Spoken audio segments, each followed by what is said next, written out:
Welcome to our channel. In this session, we will discuss a basic concept of neural networks that are covered under artificial intelligence.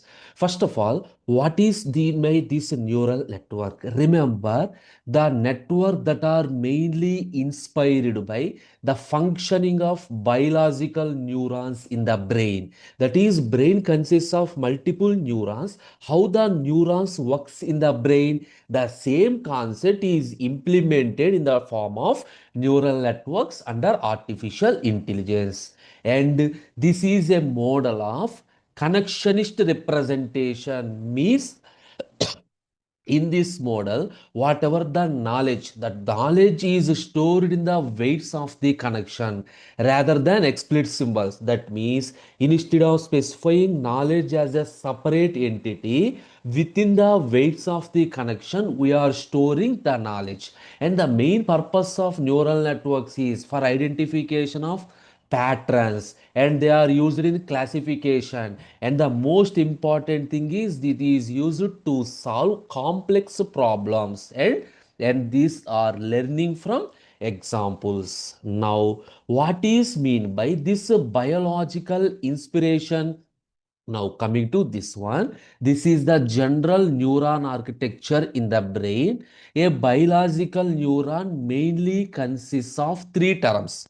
One is dendrites. Here, see this one. This is the dendrites. What is the main purpose of dendrites?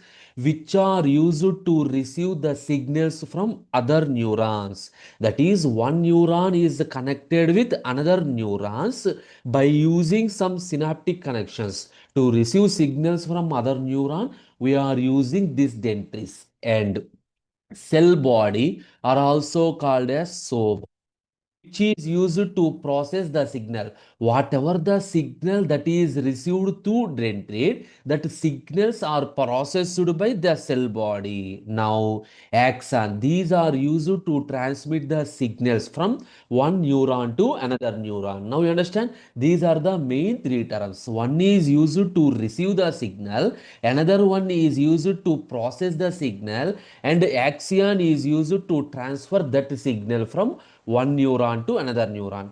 Based on this biological neuron, an artificial neuron is also created. Now, the terms in the artificial neurons are input. Input means the signals that are received from other nodes. Now, weights. So, weights are used to store the knowledge. So, obviously, weights specifies a synaptic strength of each and every input.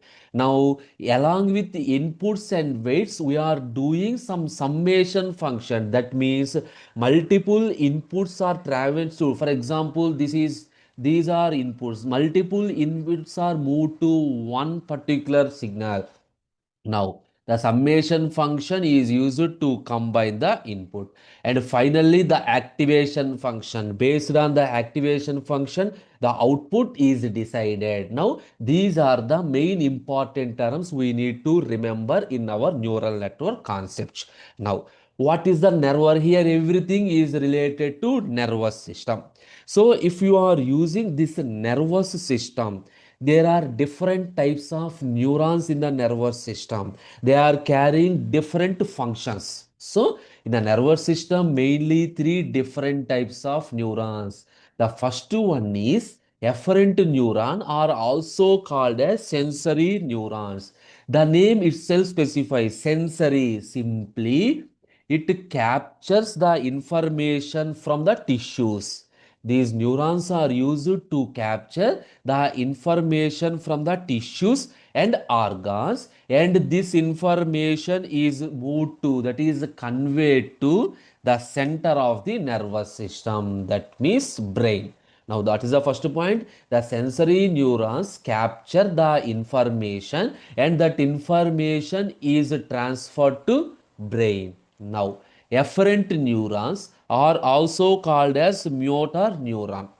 These neurons are used to carry the signal from the main to the cells that controls the muscles or other system. That means Once this information is transferred to the brain, from the brain, these motor neurons carry the information and transfer the information, that is, transfer these signals to muscles are also different parts of the system. Now, interneurons. The main thing of interneurons is that connect one network. That is, one neuron is connected with other neuron in the central system.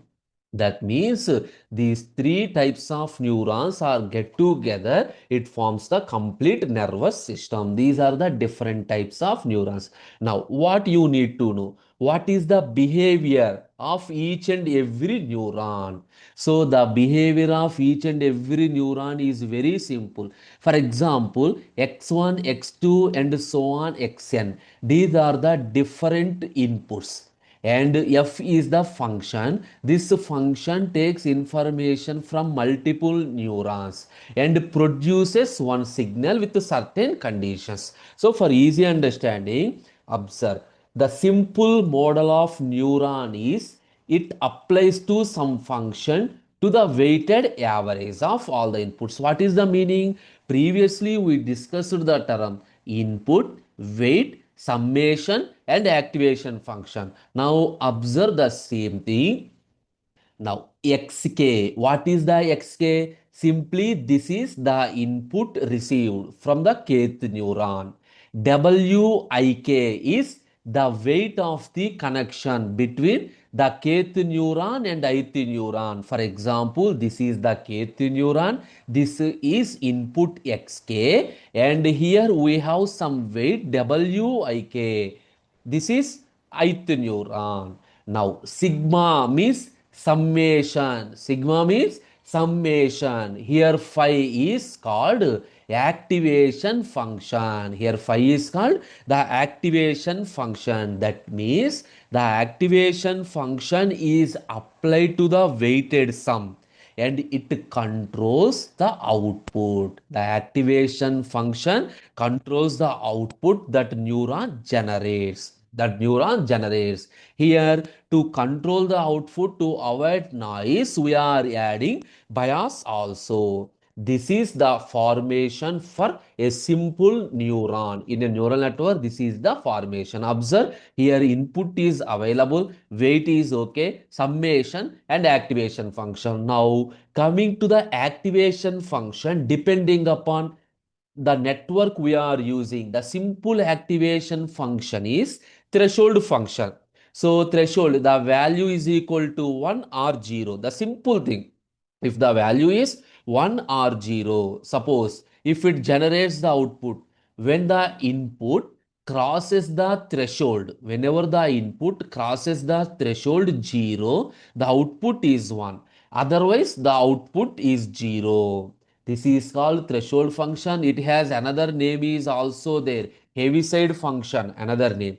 Now, we are using sigmoid function also. Simple thing. If you are using a single layer neural network, basically we are using this threshold function. Suppose if you are using multi-layer network, that is complex problems, we are using this sigmoid function. Here, for example, in this function, a is the slope parameter. This slope parameter controls the shape of the sigmoid function. The shape of the sigmoid function. Okay, and this value is increases asymptotically until it reaches to a value 1. Now clear. Now, finally, what is a neural network? Every basic information is covered. Whatever we discussed so far, that is termed as single layer perceptron. That is the basic thing we discussed is called single layer perceptron. These are mainly used for solving AND and OR problems. It is not possible to solve XOR problems. Now, multi-layer neural networks. So, to solve non-linear problems, internally hidden layers are added. These are used to represent complex decision boundaries. Here it uses some activation function, sigmoid, tan H, ReLU. These are different activation functions that are used in multi-layer neural network. Now got it? Now, till now, what you covered? Again, I am repeating. First, what is mean by neural network? The neural network is a connectionist representation. Here, the entire knowledge is stored in the weights of the connection. How the neural network? This is the biological inspiration. Based on the biological inspiration, an artificial neuron is created with those four fields. The input, weight, summation functions. These three are very simple. Now, based on the layer, that is single layer or multi-layer, the activation function is changed. Okay, this is the basic function. Here the sigma 5 specifies the activation function. This is the basic one. This is the neural. These are used to solve the XR problems. XR problems. Now, whatever we discussed based on this, how do we train the neural network? That means here weight plays very crucial role. How? First, initialize the weights randomly. That is, there is no prescribed formula. Randomly initialize the weights based on the weight. Suppose Wik into Xk. Based on the weights, forward propagates inputs to compute the output. That is, multiply the weights with input and perform summation. Everything is done. Finally, produces some output. Whatever we discussed in the previous, finally we produce the output. Compare this output with the already existed target. Okay, whatever the output we are getting, that is compared with the target output, then we are getting some difference, that is called computation error. Now back propagate, that is move back and adjust the weights. That means we are getting some error in the sense the weights are not assigned correctly. So adjust the weights by using some gradient descendant. The same process is repeated until convergence. A simple algorithm for neural network is back propagation. This is used to generate the correct output. Generate the correct output. These are the different variants of neural network. Anyway, we know two things. Perceptron, this is the simplest model, and multi-layer. The main purpose is to solve XR problems. Along with some more neural networks are there. Half-field networks, mainly used for recurrent, and if you want to store by using associative memory, we are moving to this one. Boltzmann missions, so stochastic and energy based model, and the most popular one is back propagation network. These are the different variants of neural network. Finally, what is the conclusion? The neural networks represents a sub-symbolic learning. It contrasts with symbolic A. So the networks are adaptive, noise, and tolerant, and supports the parallelism. Support the parallelism, but they require large data set, but it takes some long time. So to convergence means to get the exact, it takes some long time. And it shows how intelligence can emerge from simple interconnected units. This is the basic concept of neural network. Clear? That is the end of today's session. Thank you.